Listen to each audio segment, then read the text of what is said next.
Oi, gente. Bom, hoje, no Casos Reais de Mulheres 40 Mais, essa série, né, que eu comecei agora há pouco tempo, que cada episódio conta a história ou de uma paciente ou de uma aluna, na verdade, mulheres com 40 anos ou mais, climatério e menopausa, e eu conto um caso, falo o que foi feito no tratamento, vocês vão se identificar aí com muitos sintomas, muitas dores e também vão aprender bastante. No último episódio, eu tava contando a história da Sandra, que foi uma aluna minha do Poderosas, né, esse programa que eu tenho online, que eu ensino toda a alimentação, como tem que ser, suplementação, né, a partir de 40, e eu tava contando que ela entrou no Poderosas, que a principal queixa dela era a falta de libido. Então, se você não assistiu, ainda assiste a parte 1 para depois assistir a parte 2. Bom, muita coisa foi feita ali. Mas vale destacar aqui algumas coisas bem bacanas, tá? E muito efetivas nesse caso da falta de libido. O primeiro deles é a inclusão. A gente primeiro usou nos 3 primeiros meses como suplemento para ter uma ação mais pé na porta e depois ela manteve, né? E até hoje ela com certeza deve consumir como alimento, esse princípio ativo no alimento. Bom, que era mais uma manutenção, que é o feno grego. O feno grego é uma sementinha, tá? Que tem um cheirinho bem de curry, sabe? Porque ele é, inclusive, um dos componentes do curry, que tem uma ação anti-inflamatória, antioxidante fantástica. Mas ele também é um dos melhores moduladores de hormônio naturais. Então, tem alguns alimentos que têm moléculas ali que agem no nosso corpo como os nossos hormônios mesmo feminino, que conseguem ser muito parecidos, sabe? Estruturalmente, assim, a molécula, com os nossos próprios hormônios, estrogênio, progesterona, e conseguem se encaixar no receptor dos nossos hormônios e desencadear a mesma ação. Um dos pontos ali do Poderosas, a mulher aprende a fazer essa modulação hormonal natural. Tem que aprender porque é o que você vai comer todos os dias, né? Nesse caso do feno grego, ele tem uma peculiaridade. Por quê?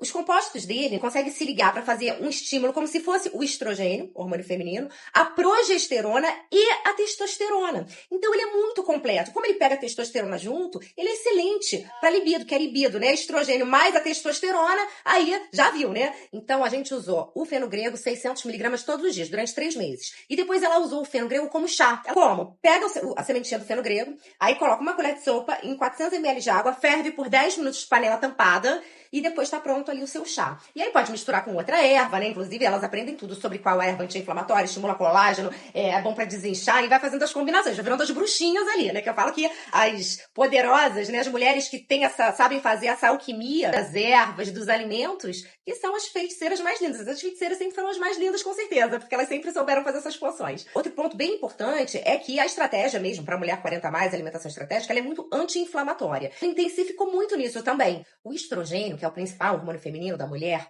ele tem uma ação, ele protege o nosso corpo inteiro, tá? E ele tem uma ação muito anti-inflamatória. Então, a partir de 40 anos, quando ele começa a faltar, né? E depois, quando para de menstruar na menopausa, quando você não tem mais ele, a gente começa a ficar mais inflamada. E aí, quando você tá inflamada, você sinaliza pro seu corpo que você tá em perigo, certo? Porque a inflamação, inicialmente, ela é, na verdade, um mecanismo que a gente tem fisiológico e de defesa. Então, quando você, por exemplo, fica com a garganta inflamada, tem uma virose ou tem um corte, você inflama ou você tem febre, para quê? Para matar o agente causador e você conseguir ficar bom. Então, a inflamação boa, ela é temporária e ela é protetora. Mas esse tipo de inflamação não é uma inflamação aguda, violenta. Mas o corpo, ele entende que você está em perigo. Essa é a sinalização da inflamação. E aí ele pensa, bom, se ela está em perigo, eu não quero que ela gaste a energia dela para ela ter relação sexual, para ela namorar. Ela tem que guardar essa energia para se proteger, porque ele não sabe que perigo é esse. A fazer uma ação muito potente anti-inflamatória é muito importante. E aí, uma série de estratégias a gente fez ali. Mas, por exemplo, ela associava bastante, nesse chá de feno grego, ela associava bastante o gengibre.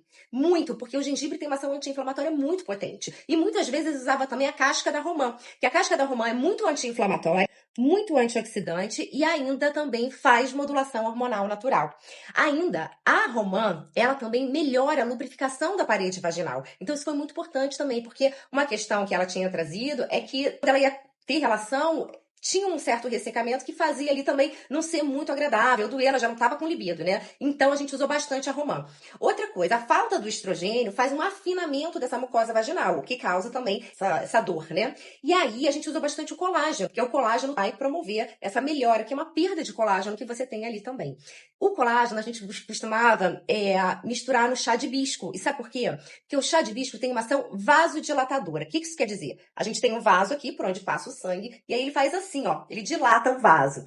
E aí, quando você dilata o vaso, você faz com que o fluxo de sangue aconteça melhor, que o sangue consiga passear com mais facilidade por ali e chegar onde ele tem que chegar com mais facilidade. No momento da excitação, você precisa de uma grande quantidade de sangue. Então, se esse fluxo tiver aumentado, melhorado, com certeza vai chegar muito mais sangue ali, o que vai favorecer a lubrificação e a excitação na hora ali do ato sexual. Ela falou que eles se redescobriram, né? Que eles se reconectaram, aquela conexão de beijo na boca, de se abraçar, de se pegar, e fizeram até uma lua de mel, como eu falei pra vocês, e até ela me contou no depoimento que ela gravou que eles, às vezes, no meio da tarde, ela tá trabalhando ali também, eles se encontram num hotel. Olha isso, gente. Tipo adolescente. Bom, me contem qual sintoma que vocês querem saber. O que dói em você? O que tá te atrapalhando? Porque eu vou trazer um caso aqui pra vocês e vocês saberem um pouco mais sobre isso. No episódio que vem, eu vou deixar em aberto, que até amanhã eu quero ver o que vocês vão colocar aqui. E eu vou escolher no meu baú a história de uma mulher muito maravilhosa e especial.